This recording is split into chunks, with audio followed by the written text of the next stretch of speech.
आज हम पढ़ेंगे श्री शिव महापुराण के रुद्र संहिता के सती खंड का 7वां भाग। बाकी सारे भाग हमारे चैनल के प्लेलिस्ट में आप वहां जाकर देख सकते हैं। दक्ष की 60 कन्याओं का विवाह। दक्ष और वारिणी के यहाँ देवी शिवा का अवतार। दक्ष द्वारा उनकी स्तुति तथा सती के सद्गुणों की एवं चेष्टाओं से माता पिता की प्रसन्नता। ब्रह्मा जी कहते हैं, देवर्षे, इसी समय दक्ष के इस बर्ताव को जानकर मैं भी वहां आ पहुंचा और पूर्ववत उन्हें शांत करने के लिए सांत्वना देने लगा। तुम्हारी प्रसन्नताओं को बढ़ाते हुए मैंने दक्ष के साथ तुम्हारा सुंदर स्नेहपूर्ण संबंध स्थापित कराया।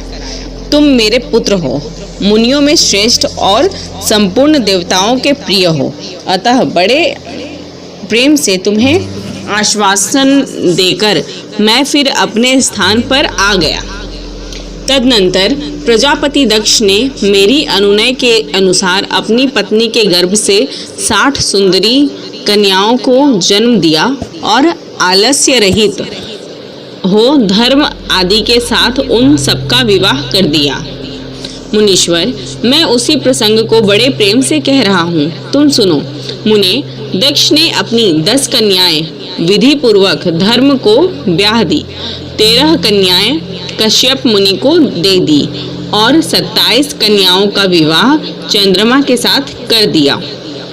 भूत या बहुपुत्र अंगिरा तथा कृशाश्व को उन्होंने 2-2 कन्याएं दी और शेष 4 कन्याओं का विवाह ताक्षर्य या अरिष्टनेमी के साथ कर दिया।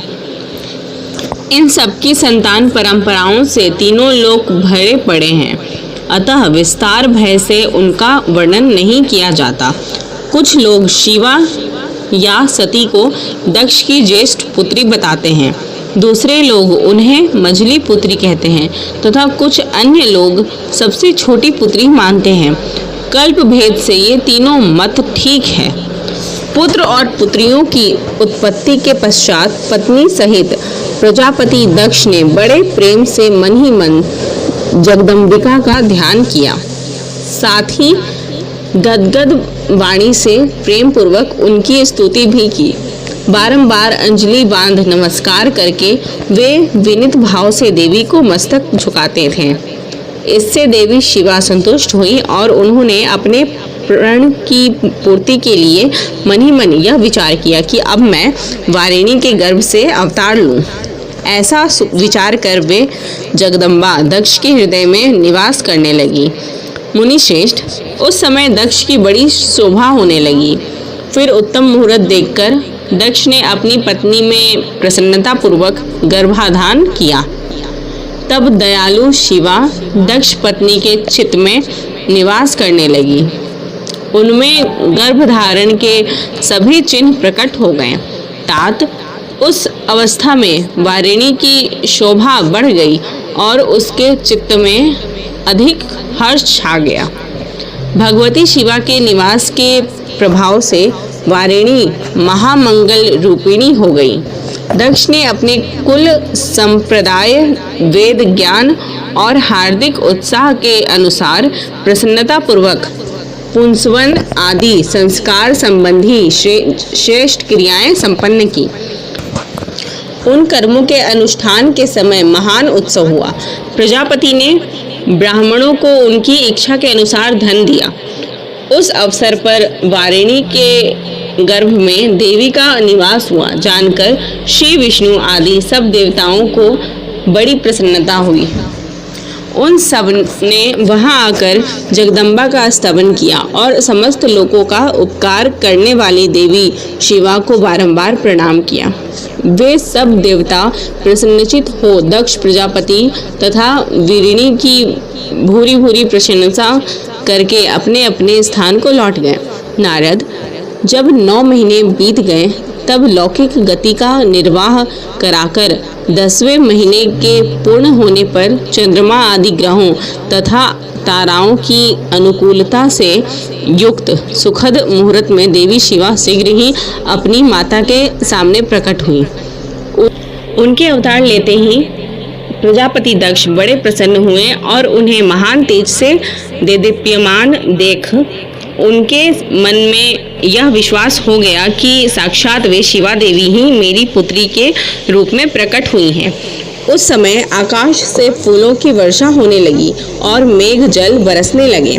मुनीश्वर, सती के जन्म लेते ही संपूर्ण दिशाओं में तत्काल शांति छा गई। देवता आकाश में खड़े हो मांगलिक बाजे बजाने लगे।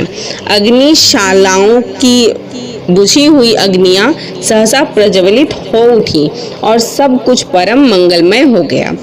वीरिणी के गर्भ से साक्षात जगदम्बा को प्रकट हुई देख दक्ष ने दोनों हाथ जोड़कर नमस्कार किया और बड़े भक्ति भाव से उनकी बड़ी स्तुति की। बुद्धिमान दक्ष के स्तुति करने पर जगन माता शिवा उस समय दक्ष से इस प्रकार बोली, जिससे माता वीरिणी न सुन सके। देवी बोली, प्रजापते, तुमने पहले पुत्री रूप में मुझे प्राप्त करने के लिए मेरी आराधना की थी। तुम्हारा वह मनोरथ आज सिद्ध हो गया।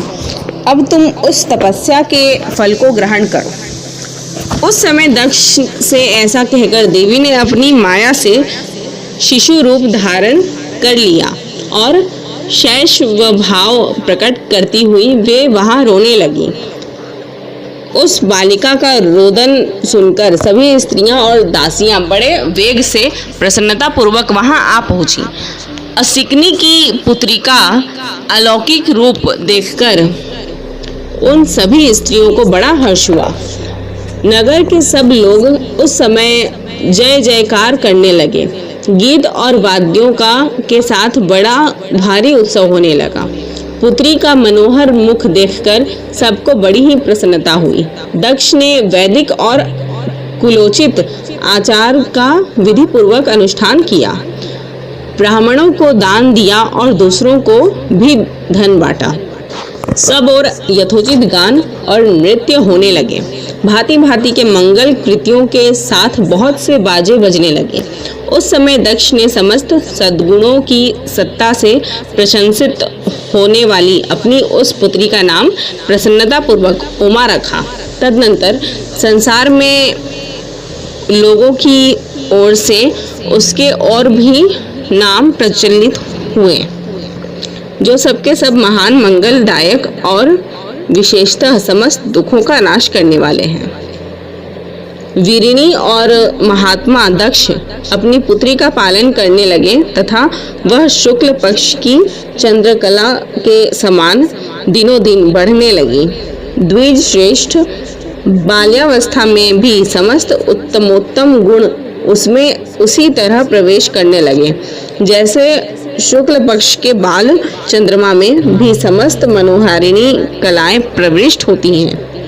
दक्ष कन्या सती सखियों के बीच बैठी बैठी जब अपने भाव में निमग्न होती थी, तब बारंबार भगवान शिव की मूर्ति को चित्रित करने लगती थी। मंगलमयी सती जब बाल्योचित सुंदर गीत गाती, तब स्थायु, हर एवं रुद्र नाम लेकर शत्रु शिव का स्मरण किया करती थी। यहाँ पे हमारा 7वां अध्याय कंप्लीट होता है। धन्यवाद।